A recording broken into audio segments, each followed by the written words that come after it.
But then there's this older brother that gets upset. And notice his commentary is, how is it that you're throwing a party for a person who squandered all of that money on a party lifestyle that included prostitutes? This younger son was a cat who, if you went to the club, he'd say, "Drinks on me." For those of you who come from that background, he's always making it rain. If anybody is trying to get into the VIP, he's paying the cover. If anyone's looking for the night entertainment, he's making the call. If anyone's looking for the next joint, he's making the purchase. If anyone is looking for the next hit of some substance, he got your back. You don't got to pay for anything as long as he's around, because the party goes on when this brother is around. How is it that for him you throw a party, but for me you have not even given me a goat so that I can share it and party with my friends? And I asked the question with the brother. The brother is correct. Yo, this is some low down stuff. How is it that the people who are faithful to you don't get parties, but the people who are unfaithful to you, they are the ones that get parties? And that's when God just broke open all of the judgmental nature that has been programmed into me by church going. I'm going to repeat that. God broke into my judgmental nature that had been programmed into me by church going. Because you come to church believing that your moral conformity will set you up for a happier lifestyle. That your moral conformity will set you up to get into pearly gates with streets of gold, robes, I can fly anywhere I want to go, and I got a crown to boot. But I want you to understand that God is not trying to woo you through rewards. He's actually trying to woo you by coming or exposing the very big hole that resides inside of all of us. For the son, the hole was fear of punishment, the younger son. For the older son, the hole is resentment for all of the work I've been doing. Neither happy in the Father's house. Both needing something called affirmation. And both get it.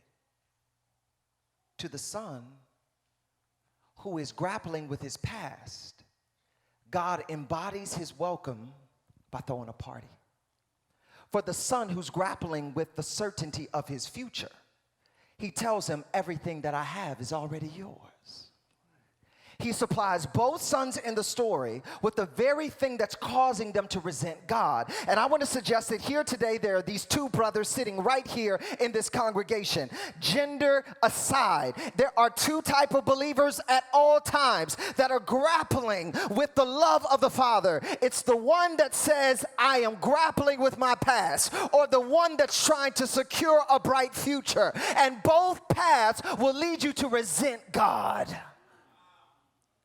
Those of you here at CPC who are trying to secure a bright future, you get upset when it seems like the rigidity of the rules, regulations, and cultural norms of this church are breached. And although people say, well, we got to try to go out there and meet them. We got to kind of get them where they are and then bring them to where they need to be. Nope, nope, nope. We need to conform morally.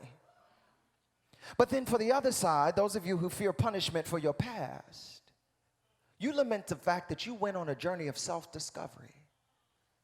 And discovering yourself only leads you to one conclusion: how wretched you are. When you really start to see yourself really way down deep, all of us got to admit that something's broken down there.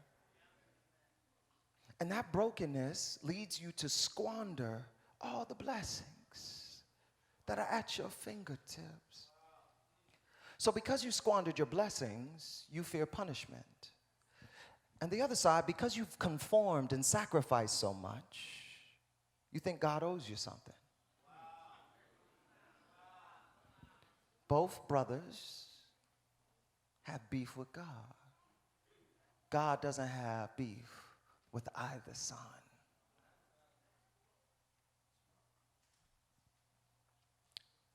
Here's the thing.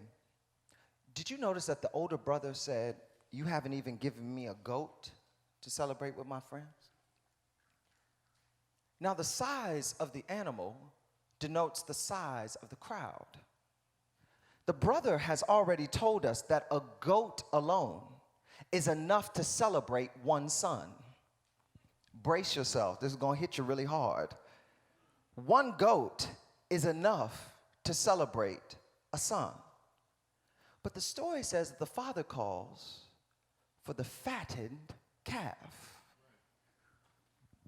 Could it be that this party is not only for the younger son? Because if it was just for one son, we could just get a goat. That's what the older brother just told me. But God calls for a fatted calf because what he really wants to do is celebrate both sons.